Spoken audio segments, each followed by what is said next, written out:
see everyone again. This is my third talk for the Help Institute. I've done one on exercise, one on specific nutrition. This third one I'm doing is on posture and postural-related issues, again, based on individual discrepancies. So I actually changed, you can see the title of this, what was advertised. I've changed the title of the lecture to The Link Between Posture, Pain and Movement, Corrective Exercise Strategies and Solutions to Alleviate Problems. Because I felt that this one was a little bit too much emphasis on the pain eradication. And that's not really too much in the lecture, although it's part and parcel of correct movement. So I'll just give you a little bit of information about what I do again. So I'm a corrective exercise specialist, a personal trainer. I'm a lifestyle consultant. So basically, when my clients come to me based on their wants, needs, requirements, through assessment and analysis techniques, I write and design programs for people. A lot of which I've done been based on postural correction. You know, I believe in strength and stability from the inside out, and that is how you create good movement and change people's movement patterns and things. So does this first picture look familiar to anybody? Most of the people do this. In this day and age, a lot of people are sitting down far too often. Now, we as human beings are designed to move and hunt and run and bounce and everything. And you know, over the last couple of 100 years, our lifestyle, certainly in the last, I'd say, 50 years, 40, 50 years, have just been becoming too sedentary. And we're acquiring these postural syndromes and issues from not moving enough, from poor diets, from exercising incorrectly. There are right and wrong exercises to do based on your body type and any syndromes you have, and all these kind of other multiple issues. So what we're going to talk to today is about the different types of issues, syndromes, what you can do about it, corrective strategies and solutions, and hopefully you can take some of this away with you and either incorporate it into what you're doing or to add it as new tools for your fitness arsenal. So posture is the ideal working relationship and connection between the musculoskeletal system, tendons, ligaments, and nerves. It's optimal structural integrity that allows for optimal movement and mobility within all planes of movement. So there are 3 planes of movement. There is what's called a sagittal plane, which is a front and back. There is a lateral plane, which is a side to side. And there is a rotary or transverse plane, okay, which is a rotary element. And all movements are combined planes together. That's how you create good movement. Posture is also the ideal length-tension relationship between muscle groups within their ideal ranges and degrees of movement at any given joint. And there's also the ability to maintain an optimal alignment when placed under load or stress. So that is when you're exercising. It's all very well having good posture, but if you then load your body and you kind of crumple, you know, so posture is the ability to hold oneself in a good position as well. And posture, good or bad, can often reflect people's mental health.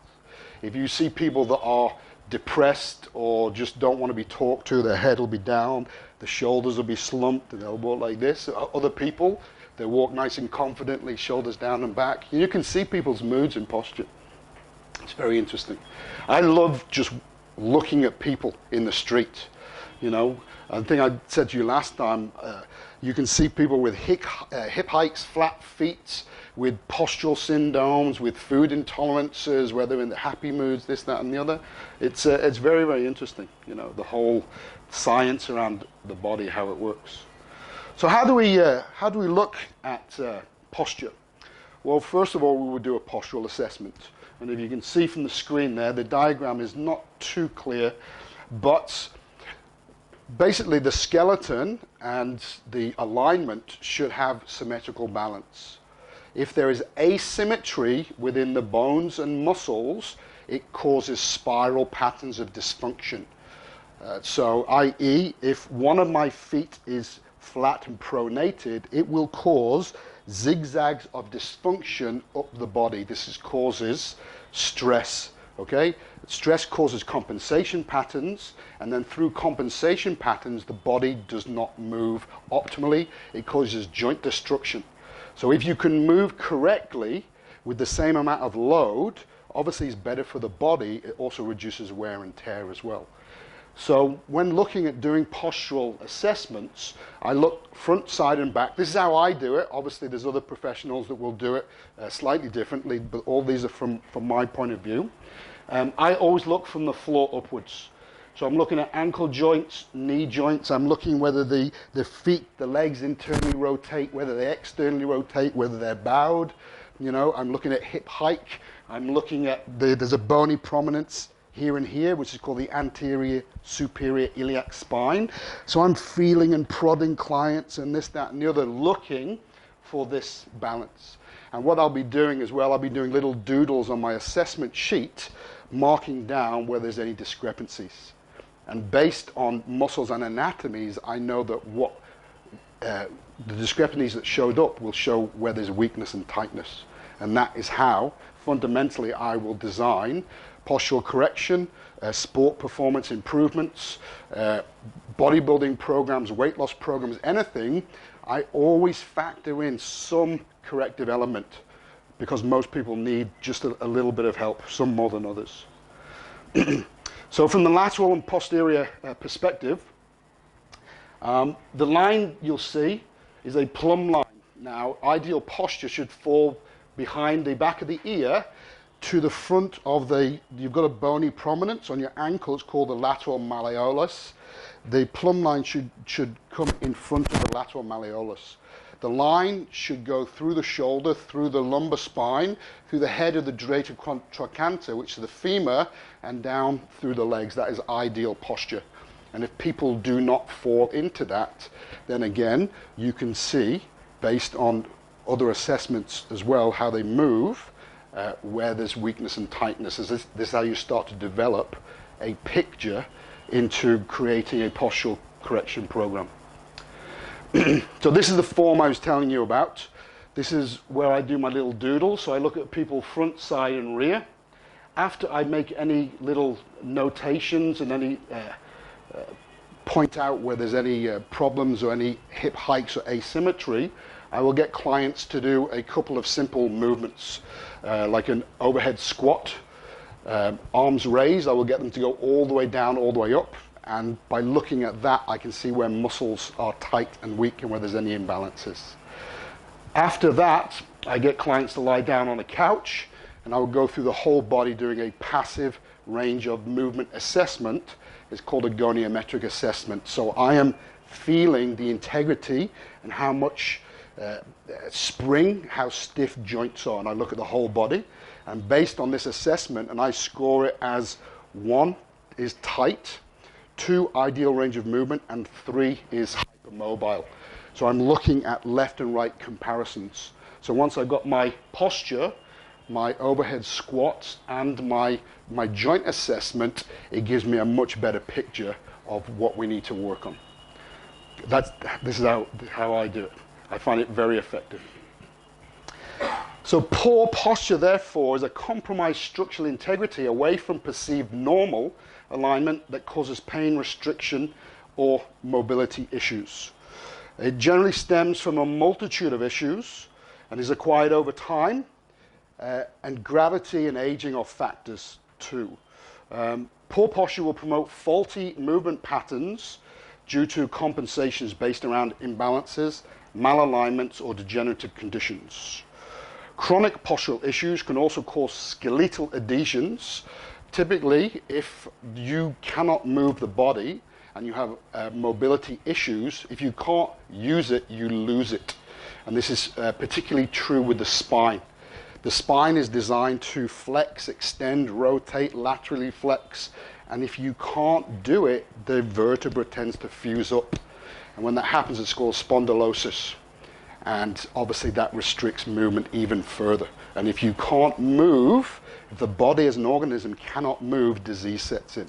So movement is very important. Poor posture is also attributed to nerve compression or pinching in conditions such as frozen shoulder or sciatic pain.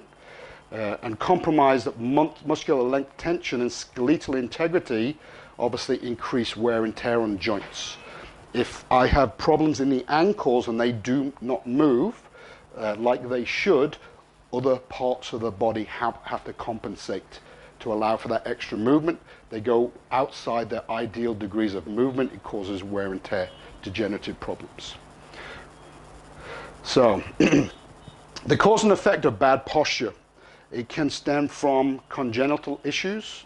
So when you're born, if you have any problems, any deformities. Core weakness is a massive problem to do with postural syndromes and dysfunctions. A lot of people have weak core these days. It's from sitting down. It's from eating foods that are causing inflammatory problems. So your trunk muscles, they don't work like they're supposed to, so you don't get that protective element to the spine, and it makes you weak from the inside out. Also awareness, just awareness of posture. You know, some people they will just move however they want to move, and if you move often enough in a certain way, your body will become used to moving like that. It will ingrain this movement pattern, and then it doesn't matter how many times you try and undo it. If you don't think about it, you'll always fall into a faulty pattern. Bad posture can be down to your job, you know, injury or trauma, the wrong types of exercise. And what I mean by that is if you do sit down all day in the office and you are in a flex position, the last thing you want to do at the gym is sit-ups, because that is further going to tighten those abs if they're already tight. You know, if you're in this position here, you will have tight hip flexors. So any movement that encourages tightening or strengthening the hip flexors want to be avoided. Rather, you want to work on the opposing muscle group, which is hip extension. So that's how there's a right and wrong exercises based on anyone's particular issues. Muscular imbalances are another one. Like I say, if the body is tight on left and right side, it's not ideal, but it's better than one side being tight and one side being either hypermobile or normal, let's say, okay? Because these patterns will zigzag up throughout the body. Feet, shoes, women that wear high heels, it puts you into an anterior pelvic tilt, tightens your hip flexors. Girls, it switches off the bum muscles, so you don't have a tight bottom, you get a bit of a saggy bottom. It causes distension to the abdomen. It lengthens the stomach muscles, you know, just from the shoes you're wearing. Height, if people are tall, you know, some people, they will hunch over to talk to smaller people. You know, as they get age, height and gravity bearing down on you plays a difference. And people get very upper back, very, very kyphotic posture.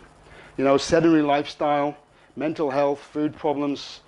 You know, there are so many things that affect posture, okay? If you're aware of it, you can counteract it, okay? Because if the body is in a compromised position, it's just not as optimal. You can't move as well as perhaps you could, and again, it causes a lot of health complaints, problems. Even, you wouldn't even think, but if your chest, you have a shallow chest, and it reduces your ability to breathe.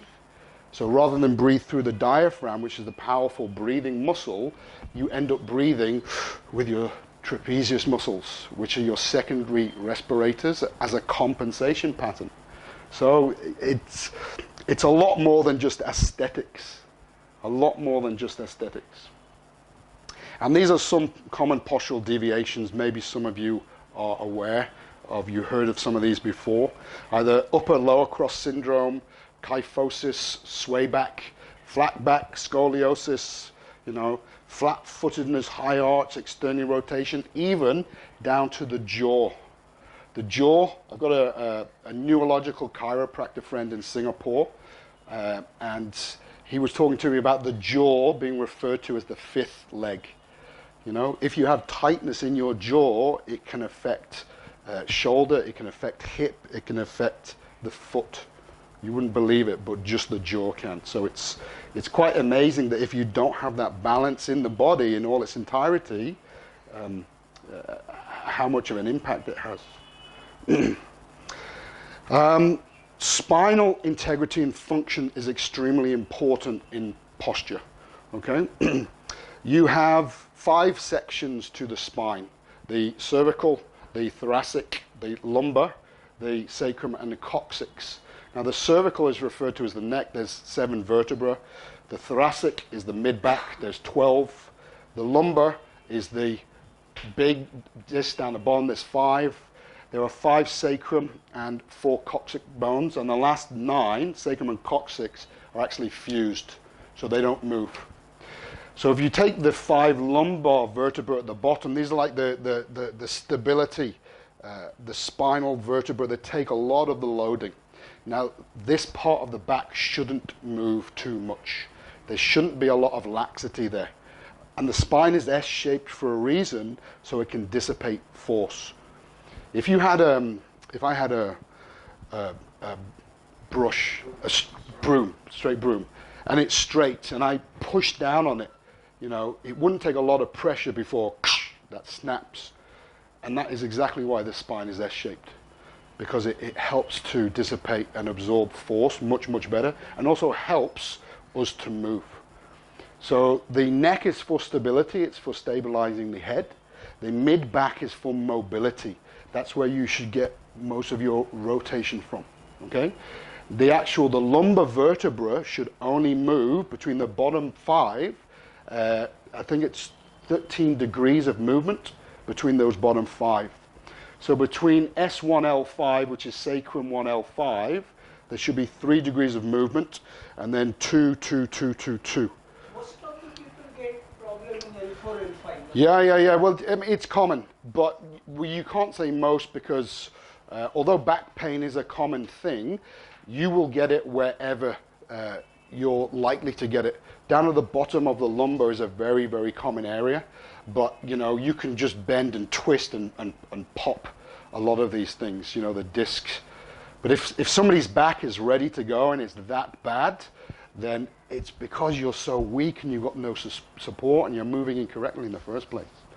So the spine, how strong your spine is very, very important. And this is a great analogy or picture to show the importance of structural integrity.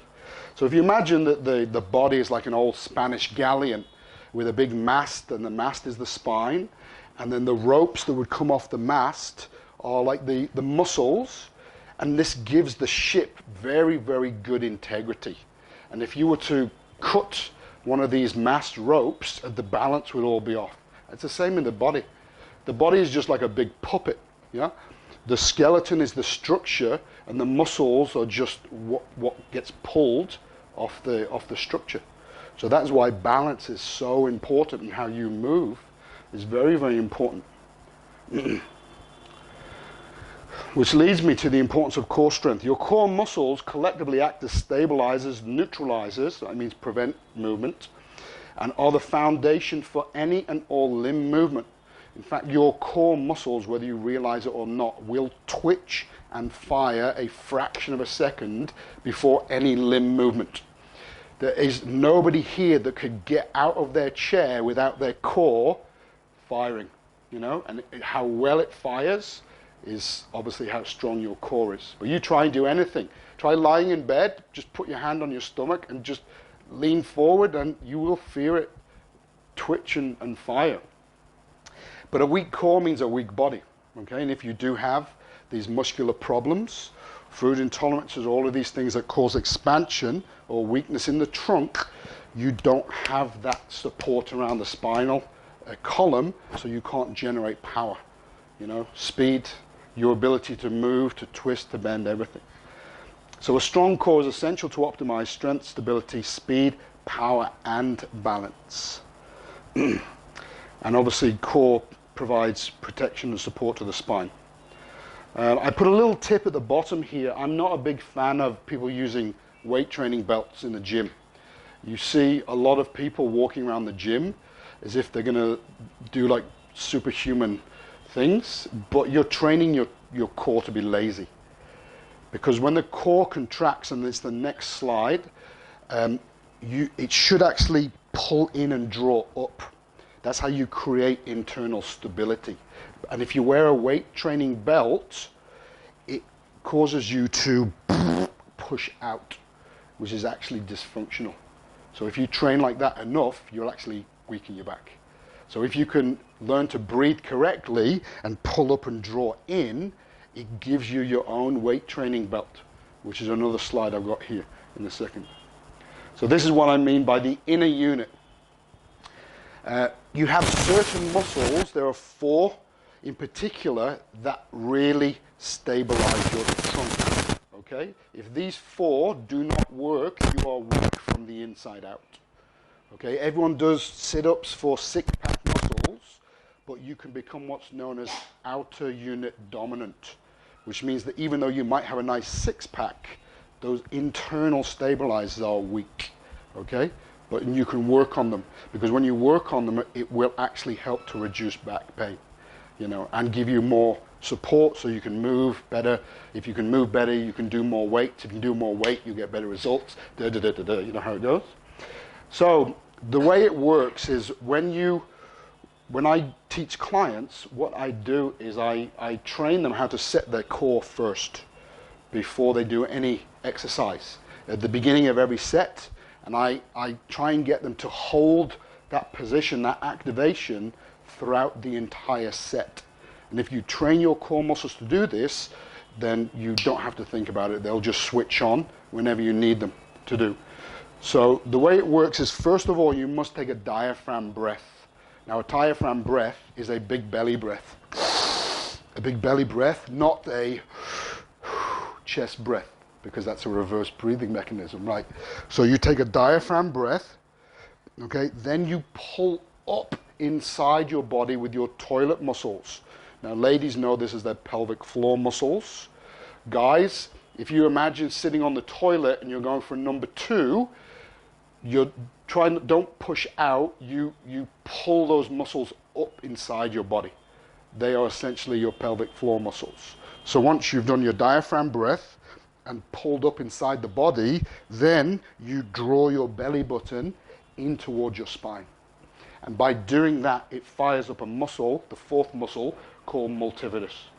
So we breathe through the diaphragm, then we pull up the pelvic floor, it creates a co-contraction, and then drawing the belly button would be here, drawing that inwards.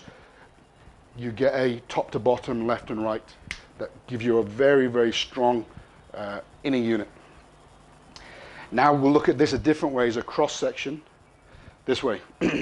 So if you look at the top here, these are your six-pack muscles. Okay. Around the side, you have different layers of muscle. You have internal and external obliques. And then you have this inner layer is called the transverse abdominals. Now, these are the muscles that when you pull in, it's like, how do you get toothpaste out of a tube? You squeeze it, right? That's the same thing. You know, when you activate the transverse abdominals, you pull in. So it increases inter-abdominal pressure, and that's what essentially promotes spinal support and integrity. Okay? This is be where your T-bone would be. That'd be a nice fillet steak. There'd be your sirloin, but obviously that's a human back, yeah? But that's your erector muscles, your muscles that keep the spine upright.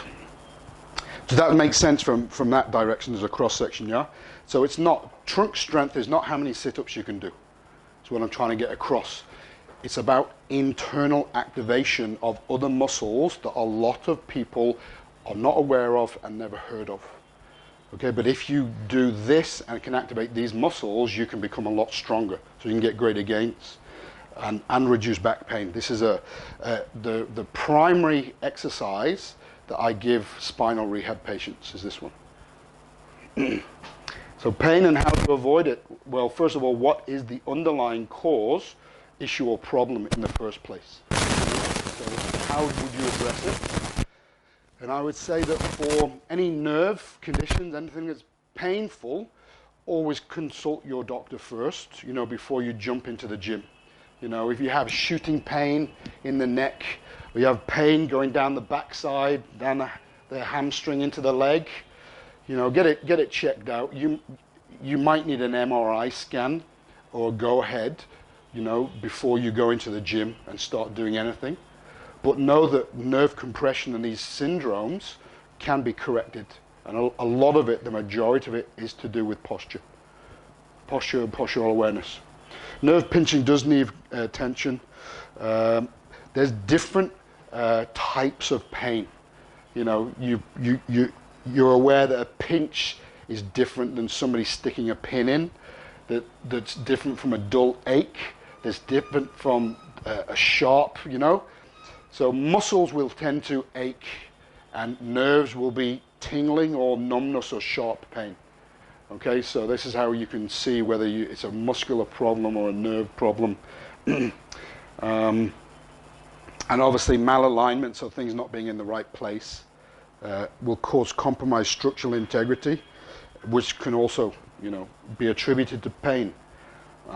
Surgery, for any of you that have ever or know friends that have had it, should be the absolute last resort. I know surgeons that bore out the thoracic outlet syndrome here because people lost function in their arms and stuff. They have surgery on their backs. If you can do these things through corrective exercise, okay? If you just take the time and effort to do things every day, and it takes 4 weeks for you to consciously do something every day for 4 weeks for the permanent positive adaptations to take place. Okay, so it starts here as cognitive awareness, you know, and then doing, and then stretching, then releasing, then activating, then mobilizing. We'll go through that in a second. I pulled this off a report very, very recently, which was handy, about a report that came out in Washington, how body mechanics can help steer clear of chronic back pain. So I'm just going to read this off to you, and I've kind of paraphrased this article. But a new study has revealed that body mechanics plays a part in avoiding and relieving chronic lower back pain. This doctor, Tad Hug O'Gara, sounds Irish, said that the key to avoiding lower back pain was keeping pressure off the lower lumbar discs, which means keeping an arch to the lower back. Chronic lower back pain, the kind that lasts for more than 3 months, is more debilitating and more difficult to treat. Much of that chronic back pain was caused by damage to the discs, the spongy multifunction structures that lie between the discs, the spine's vertebra, and much of that damage was caused by poor body mechanics. The way people stand, walk, lift, carry, reach, bend, sit, and sleep, in which the back was too often flat, not arched. And this Dr. Christopher Carvelis said that patients need to recognize that posture and activity are crucial in relieving and preventing back pain. You know, and I thought that was very nice because that kind of summed up what I'm trying to say. As a new report from America about people that are treating back pain. So, different postural dysfunctions. Like with exercise, I don't train anyone the same way. Neither should you take anyone with different postural syndromes and treat them the same way, because they will all have different muscles that are tight, that are weak, that need to be addressed. So the first one here is called a sway back. You know, and the sway back is kind of like the grandpa kind of like posture. You know, you can see the hips coming through the door before the person. The lumbar lordosis is the kind of the duck bottom, the kind of, if you wear high heels, ladies, that's what it'll give you, a nice lumbar lordosis. The heels might look great on you, but it screws your body up. Thoracic kyphosis is over curvature of the upper back. It's quite common in older people. Forward head posture causes tightness, weakness. And obviously the end one's good posture, so you can see you know, the difference between all of these things. This one is a combined what's called upper and lower cross syndrome. So you have an anterior pelvic tilt at the bottom, with a kyphotic posture at the top. And, muscular imbalances. Muscular imbalances that are pulling the skeleton out of alignment. So if you address the imbalances in a certain way, you can reverse and treat the problem. Quite effectively, I might add. This is another one, scoliosis. Scoliosis is an unnatural rotation and lateral curvature to the spine. And you can see this girl here. She will have tightness up the body, the shoulder blades winged on this side. She's got a hip height, so her muscle called QL is going to be screwed up. Hip stabilizer is going to be weak on one side. Adductors are going to be tight on the other side. That spiral pattern that goes up the body. Yeah? There's two types of scoliosis, incidentally. There's one called structural and one called functional. Now, structural scoliosis is the type that you may be aware of that people require surgery. They need a rod, a surgeon to open the spine, and they insert a rod along the vertebra and tie it on with metal wire to pull the spine into a straight position. So structural integrity needs surgical intervention. Functional scoliosis are just muscular imbalances. So did you ever, I know in school in the UK, did you ever do that bend test? Whether you were getting the NIC nurse or whatever, or when you were like 10 years old, they get you to bend down, and they're looking for that curvature in the spine. That's what they're doing. They're looking for the scoliosis. Do they do that in India? That's very simple assessment? Yeah, you're aware of it. You're aware of it, yeah. So when working to correct posture, you must address specific imbalances, obviously. There's no good giving somebody who has, let's say, a anterior pelvic tilt, which means an increased curve in the back, the exercises that would suit somebody with a flexed pelvis, a posterior pelvic tilt. And by looking at the body and analyzing movement, this is how you get to see the right things for the right people. So corrective exercises performed as rehabilitation or factored into workouts are essential for reversing muscular imbalances and correct postural problems. In fact, even if my clients don't ask for it, if I can see they have a problem that I can address, I will put it in as an exercise in the program. They don't know it's there, I know it's there, and I know why I've done it. Okay, so I give people what they need, but also what they ask for. Bless you. Avoiding exercises that have a negative effect on posture, those that encourage dysfunction or increase muscular imbalances, are wrong to do. But don't necessarily avoid the exercises that cause you pain or hard to do. Okay, by that I had a client who was a nurse, and she hurt her back. She'd got a herniated disc lifting a patient up, and she stayed away from any back exercises. Okay? Now I taught her how to keep her spine very stable to allow her to promote and encourage that particular movement that she'd been staying away from for 10 years.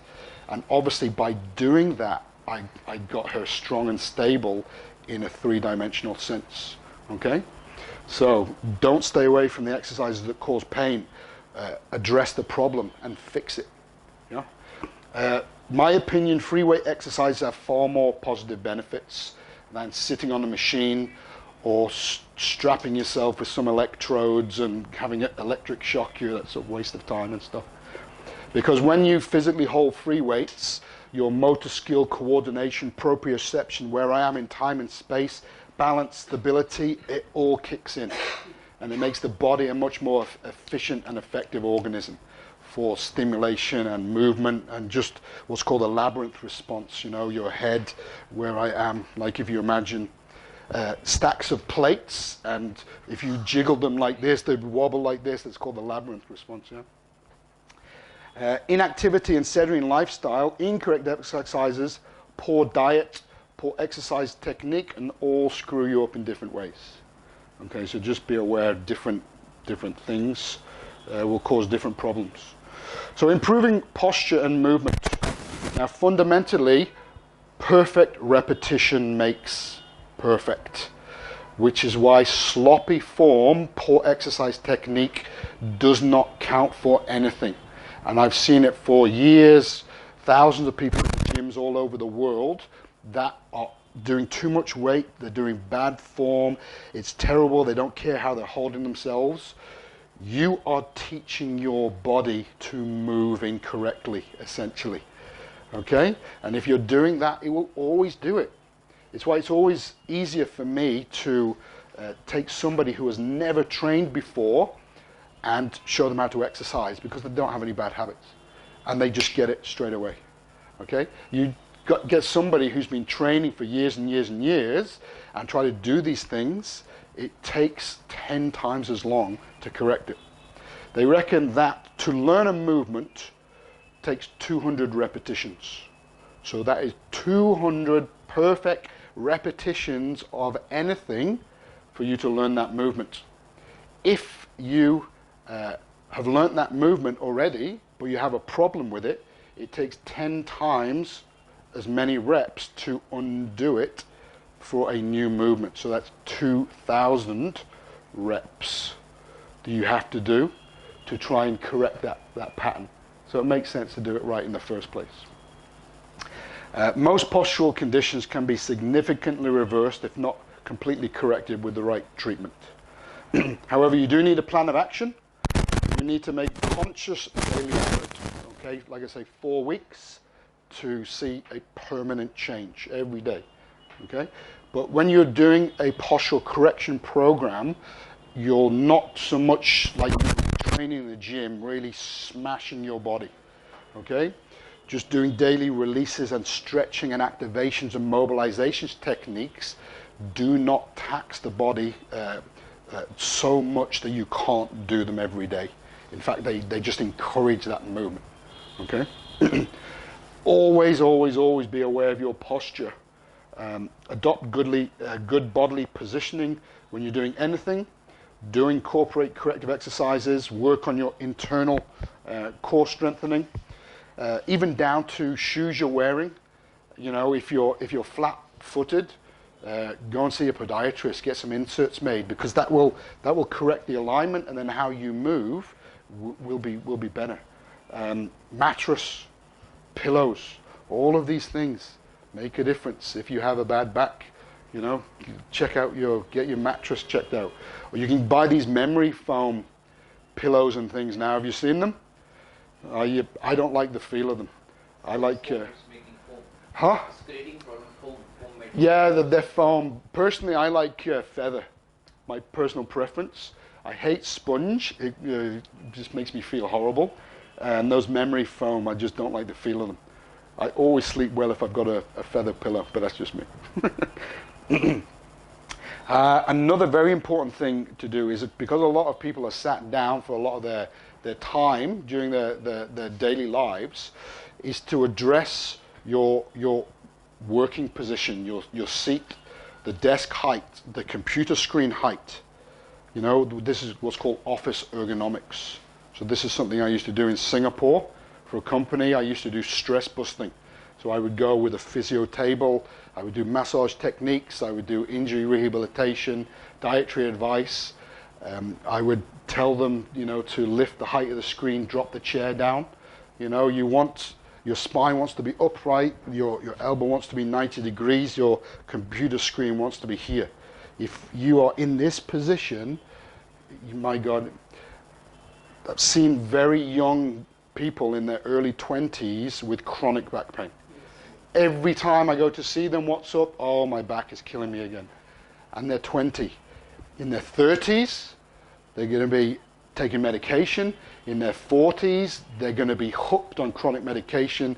Their liver and their kidneys are going to be shot. In their 50s, they're going to be immobile, because people now are eating such bad diets as well. It's going to have a huge impact on health. And Singaporeans need to be promoting their population, you know, not reducing it. So you can, what I got clients to do in the past as well is to sit on, you know, the gym balls, the big gym balls. They're called Swiss balls or fit balls. Now, based on your height is the size of the fit ball you would use. But I've even advised people to sit on the fit balls, because then you're not slouching, you're not using your backrest. You have to stay upright. Your trunk muscles are very fatigue resistant.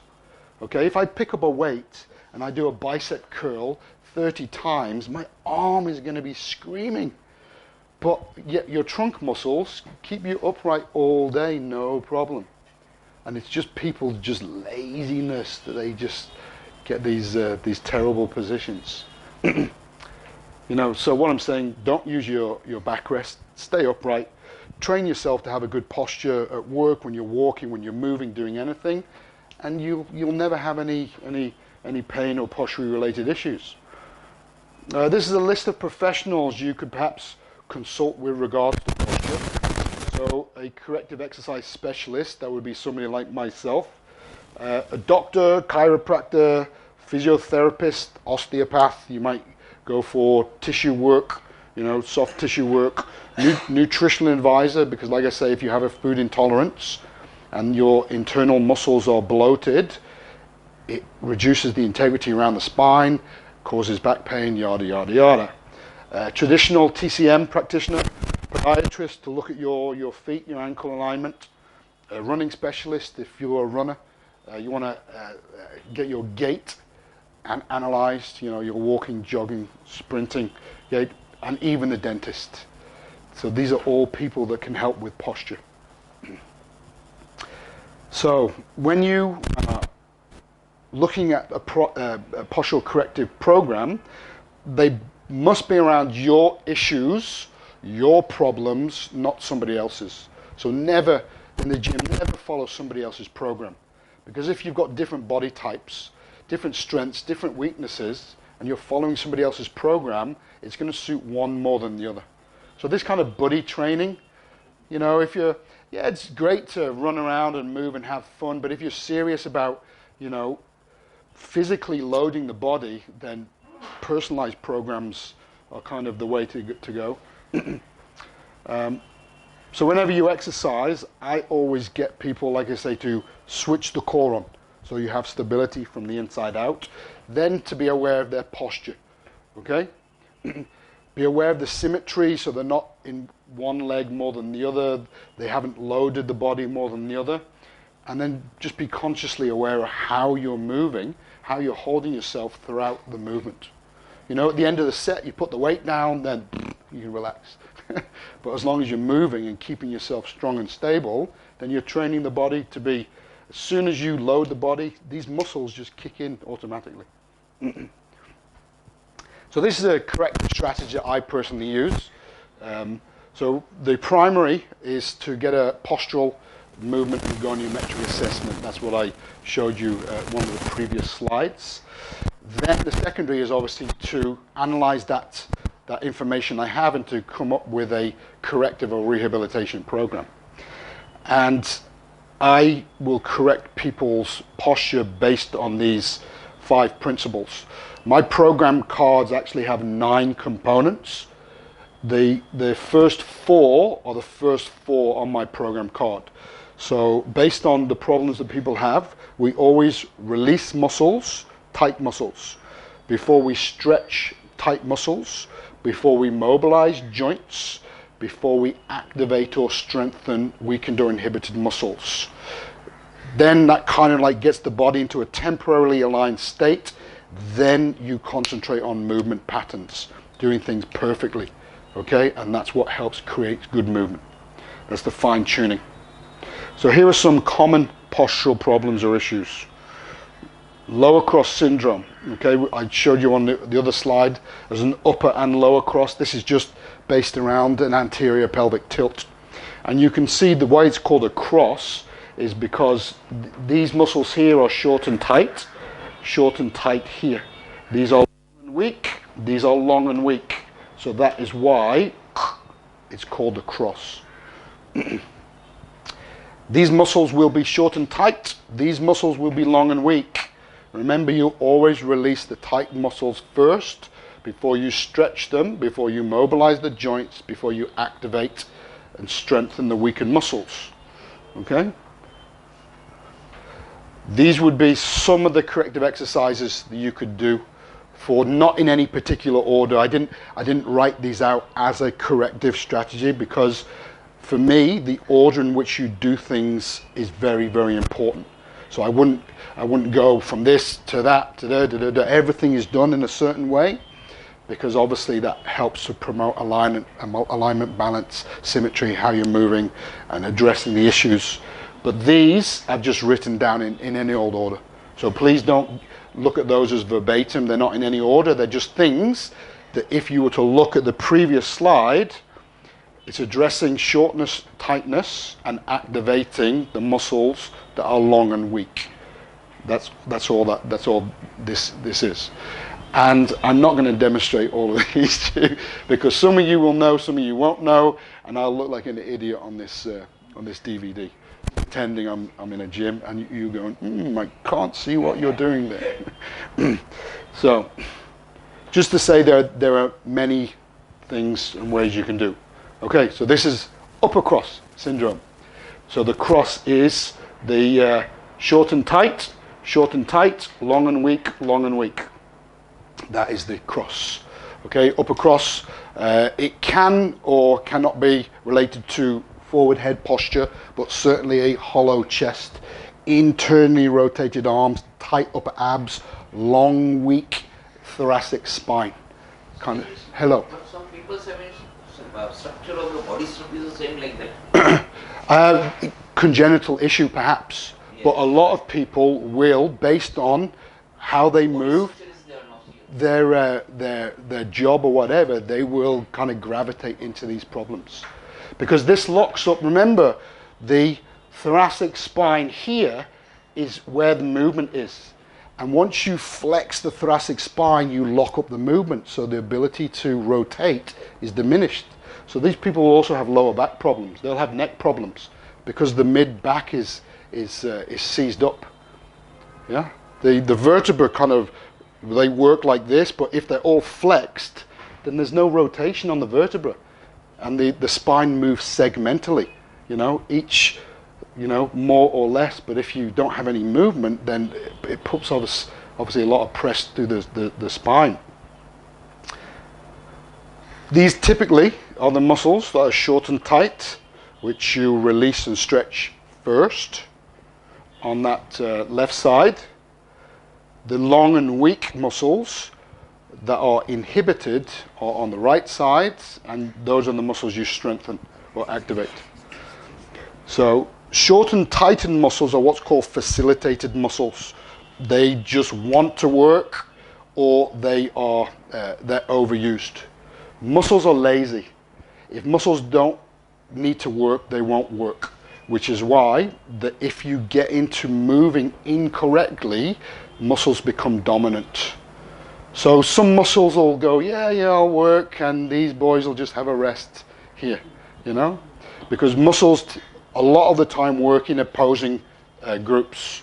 So easiest way is the bicep and the tricep, how that works around the humerus, the arm bone. So when the bicep contracts, it brings my arm up. But when the bicep contracts, my tricep has to relax. It's called reciprocal inhibition.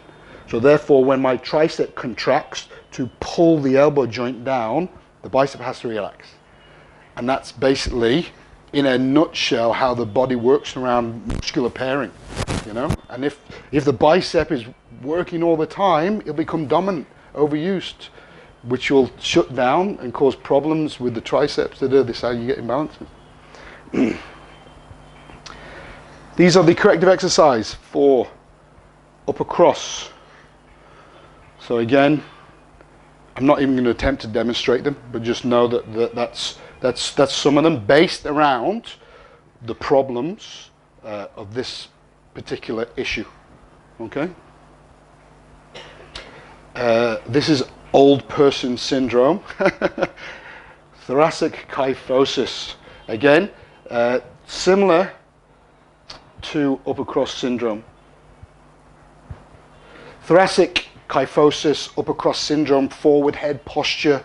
A lot of the similar muscles are tight, you know, it's upper body weakness and discrepancies with the upper body. But a lot of people you'll see with awfully pronounced backs, and it looks painful. I mean, you guys must have seen these people with very, very almost like deformed looking backs. They're not, but they're just, the upper back is in such a flex state that there's so many muscle imbalances going on there, it's not true. Again, short and tight, long and weak. Very, very important that once you release tightness in the muscle, then you have some elasticity. But because the spine is so locked up and we need mobility, before we can activate these lengthened and weakened muscles, we have to address spinal mobility. But people with very, very bad kyphosis going back into extension, remember I said that the spine will adhese and fuse together. You have to be very, very gentle going back. Even like just a rolled up towel, so you have a sausage like that, 2-3 inches, even painful for some people to lie back into extension on something that soft and gentle. But these people are in a bad, bad way, but you do it all the time, every day. You stretch, you release, you mobilize, you activate, you can correct it down.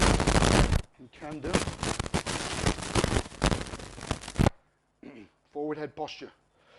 The amount of inches forward your head goes puts increased pressure through your spine. So I don't know if you know, that it says here at the bottom, for every inch of forward head posture, it can increase the weight of your head by an additional 10 pounds.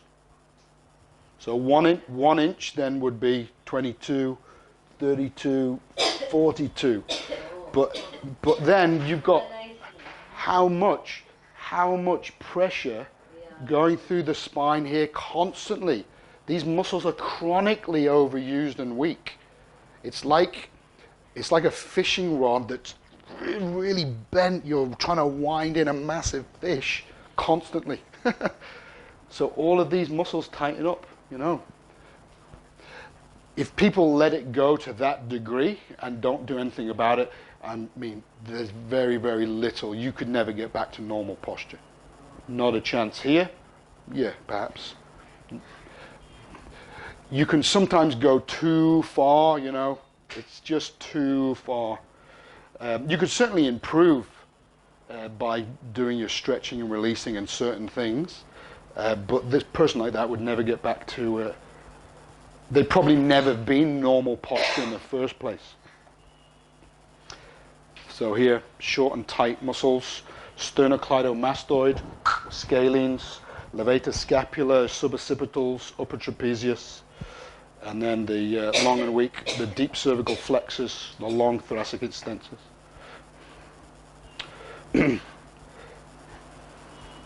What is this fit ball? Fit ball is that therapy ball you might have seen in gyms, like a big inflatable ball that you can do exercises over. You can sit on it, you can lie over it. It helps to support the back. You can get spinal extension. Because it's a ball, you've got stability. So it helps motor skill coordination and balance and things. They were first called Swiss balls because they were developed in Switzerland, I believe. I don't know, 40, 50, 60 years ago. And now they're just known as gym balls or fit balls or whatever. But most gyms, the balls, they're just not blown up enough. They're like marshmallows. They give you no support, and I would not use them. There's a brand called AOK from Australia. They produce the best fit balls in the world. The integrity of the plastic is very, very hard, and when you blow that ball up, it's solid, and it really supports you. The Reebok ones and the gym balls and all these other ones, Kettler balls, they're rubbish. They're absolutely rubbish. Try and do exercises with people in the gym, you're going to cause more problems than help them. If the ball is soft. Yeah. It's okay. No. Don't use it. Use it to play football with if it's that soft. You can't even play football with such. Well, you'd have a poor game of football as well, wouldn't you? but you know what I mean. But if they're that soft, no, don't even bother. Because I tried on that, my instructor asked me to do Yeah. abs on it. Yes. But I hardly got any pull up, any stretch. No. I'm not doing it. It's because it was too soft. Yeah, it was. She Yeah. asked me to sit on Yes. it and then do that abs. No. I said I'm not getting it. Rather I'll do it on the ground. No. And I'm finding Yeah. that more appropriate. Yeah. And she said, okay, maybe your muscles are dead or No. overused or whatever. Maybe the gym had rubbish balls or they needed inflating. Yeah. Look, I've trained professional athletes and some of the best people in the world. They would not use things like that. The ball has to give you support, has to. And if there's not enough air in it, and if you ask, most gyms don't even have a pump to pump that ball up. But a waste of time if they're that deflated. We think we've got a couple more to go, so not too long. This next one is the one right on the right-hand side, the flat back. Flat back is characterized by no curve in either the lumbar or the thoracic spine. This upper curve here is what's called a lordosis. So we have four curves. You have a lordotic curve here, cervical spine. You have a kyphotic curve. You have a lordotic curve, and then you have a kyphotic curve around the sacrum pelvis. That's how the spine, that's how it's S-shaped. Over the years, the muscle become bent. Well, not necessarily. But No, this isn't a progression. These are four different people here. the bones and muscle, Yes. they become bent. Well, this is what I'm saying. You acquire these syndromes based on if you don't use your muscles, move the wrong way, sit in the wrong way, don't address your posture, have a weak core, have a poor diet. Made strength, Yeah. state. Yes, exactly. This is what we're looking at here. And typically you'll see a lot of flat backs with Asian people. Asian people have very flat backs, you know, very, very flat backs. And no bum as well. Yeah. So here, flat back, posterior pelvic tilt, short and tight hamstrings, glutes, and abs, because the tilt is going under that way. Tight lower abs. Long and weak hip flexors with your iliopsoas, iliacus and psoas. Long and weak erector, lumbar spine. Rectus femoris, so that will be your quads, and QLO. QLO is a muscle called quadratus lumborum, which is a muscle that comes off the back of the pelvis here, and it's a lateral rotator, an extensor of the spine. QL. It's a very deep muscle. So these are some exercises you do for flat back. Prone, lumbar stuff, a lot of hip extension. Deadlifts, lunge, Superman, horse stance. Horse is on all fours and either lifting one hand, one leg, or things like that with a pole on your back, so you get torque, a little bit of twist on the spine, but making sure you're keeping your spine in a perfectly neutral position, so you don't come out of that alignment, that perfect alignment. And sway back. So this is the kind of the granddad posture. This is like this. See your hips coming first. So again, different muscles are tight, different muscles are weak. Corrective strategy, different from all of these. All of these.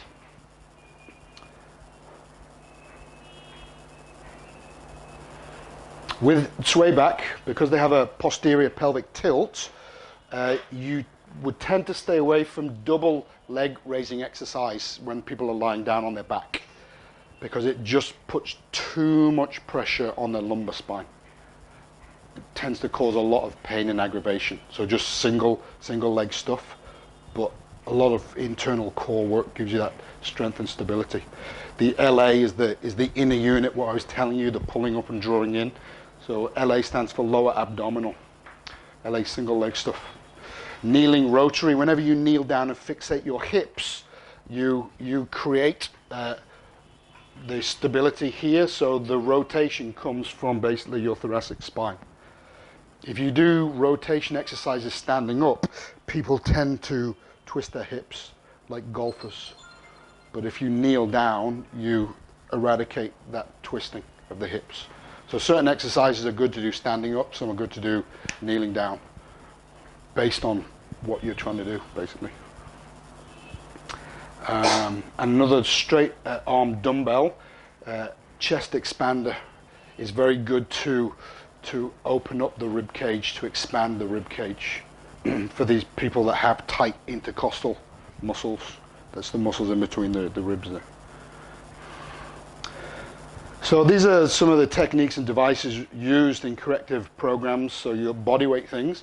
With corrective stuff, you don't typically need to use heavy weights because you're not trying to smash the body, you're just trying to change the body. So you don't need big weights. Body weight exercise is often enough. Perfect repetition to sequence movements. The environment, you know, you can use doors and things to stretch off, so use your environment. Light weights. I use a variety of rubber bands of different sizes to either activate hip stabilizers, to hang over things so people can pull up, just so people can pull and rotate and push off. Rollers, I don't know if you guys are familiar with myofascial release. I mentioned it last one or the previous workout about just releasing certain tightnesses in muscles with these foam rollers. So you have different densities of foam rollers. Some are soft, some are hard, some are textured, some are not, depending on that penetration you want to get into the muscle.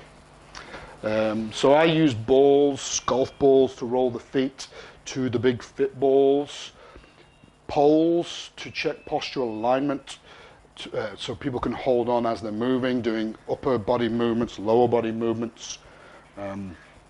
Ice sprays, acupuncture. I don't do acupuncture or acupressure myself, but these are just things that you can employ in these postural corrective techniques. Girdles, you know, some people that have very bad posture, they wear like a big bra, you know, like a man bra, and it just pulls you into a better position. That's a girdle. Girdles can also wear around your waist as well, yeah. But it's same with a weight training belt. Why put something round here when if you train it to work, you won't have the problem in the first place? So straps and wraps and tapes and all of these things to wrap around joints and stuff and to create stability. Saline injections are often quite useful as well with chronic trigger points, you know, in tight muscles. Doctor or sports physio or something will inject the muscle with salt solution, and that causes these dense knots of muscles just to release. Heat treatment is also effective for tight muscles. Mirror is very important just for biofeedback. You know, in the gym, too many people are in the gym like looking at themselves like in the mirrors and stuff, but a mirror is to tell you whether you're doing things correctly, you know? So use it to show your exercise form is good. You know, you keep your eyes in contact with your own eyes and it keeps the posture upright. A lot of people when they do exercises, they bend forward and stuff, then they break their neutral spine, you know, so they're not doing things right. This is what I'm doing with a whip around my client. I walk around them. I walk around them saying, head up, chest up, push from your heels, da, da, da, da, da, da, like, I'm constantly on my clients. I hate bad form. I don't do it, you know. Too many people, for me, I'm just having a bit of a rant. Trainers will be looking on phones. They won't care. They'll be like, yeah, 9, 10, whatever, da, da, da. They don't care about you. They don't care about how you're moving, you know. But I'm very there with my clients. I want them to do everything perfectly, you know. The last one was muscle manipulation. That one is the. No, Manipulation, yeah. Manipulation would be rolfing or deep tissue massage or even Swedish massage, gentle massage. You know, if you've got a tight muscle, there's no good getting your elbow in a tight muscle. You need to just what's called superficial effleurage, gentle, then get your elbow in. So different massage techniques and stuff as well. Right, last couple of slides. In summary, it will take 4 weeks, or it can take 4 weeks, to make permanent adaptations if you do address things daily based on those certain protocols that I have suggested. Do be aware of how you walk, be aware of how you sit, be aware of how you move at all times, because your body is, remembering all this. Your brain, your subconscious brain, that controls heartbeat and blood pressure and blinking and sweat and hormones and everything. This is your little brain that tells you how to hold yourself. And if you do something consciously all the time, your subconscious brain takes hold of it. So you don't need to think about it anymore, and that's when it becomes subconscious.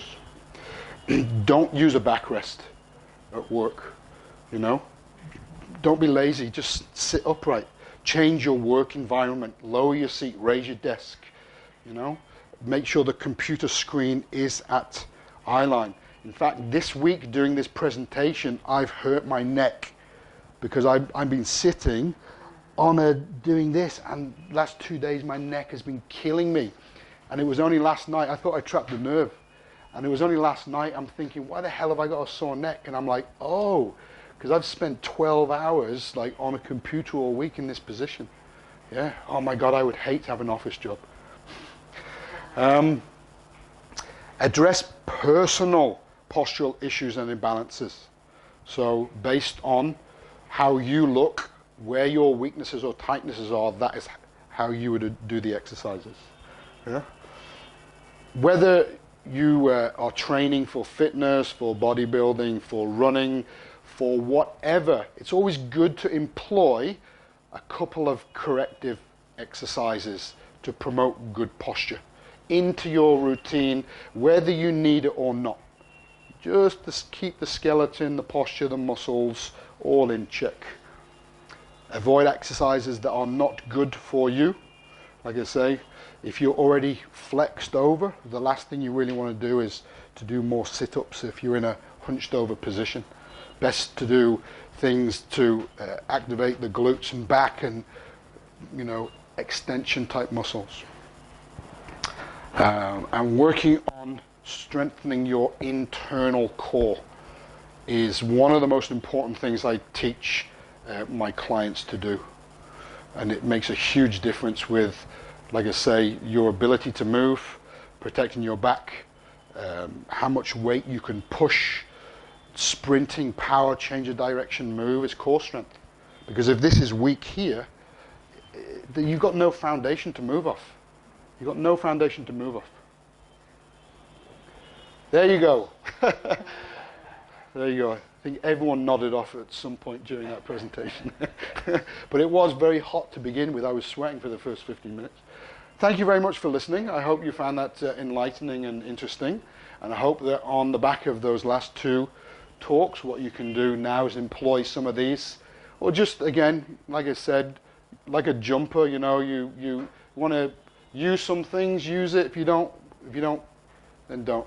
But I hope it gives you an enlightened perspective on certainly what I do and how I look at different people and clients in that holistic sense. The mind, the body, the nutrition and lifestyle, they're the big 4 things that I address with clients. So I think that was the end one. Yeah. Any questions? yeah,